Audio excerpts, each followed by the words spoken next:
Hey, it's Cameron. I don't know about you, but I find myself in certain moments and situations saying things that I probably shouldn't say. And sometimes that actually gets me into trouble. And when we look at First Corinthians chapter 13, right, it's all about love. It's the love chapter.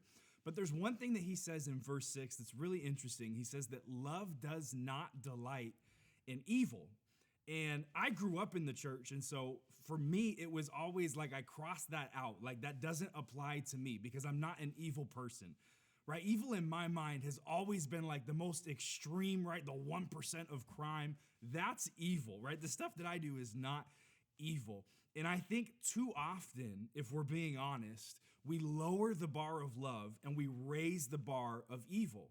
Well, what is evil? There's several things. There's a bunch of things that the Bible actually describes as wicked and evil. Let's just take one of them, gossip. And it actually says this, is that out of the overflow of the heart, the mouth speaks. That's in Matthew. But it says this in Proverbs 16, verse 27, an ungodly man digs up evil, and in his lips there is a burning fire.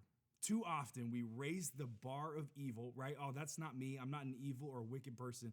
And we lower the bar of love. Like, yeah, I'm a loving person. What I do is out of love. But what this is saying is that out of the overflow of the heart, the mouth speaks. And so if what I speak is not love, if what I speak is not kind, if it's not gentle, if it's not merciful, if it's judgment, if it's condemnation, if it's criticism, then what that actually means is that I am not full of love. And so I have to go back, I have to examine my heart, and I have to realize that the bar for wickedness and evil is actually much lower than I would ever like to admit.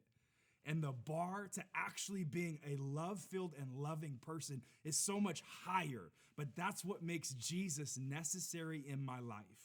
So my prayer for myself and you, wherever you're at, is that we would be people full of love that do not delight in evil, that watch what we say because what we say reflects what's in our heart. Be encouraged. Go out and love somebody today.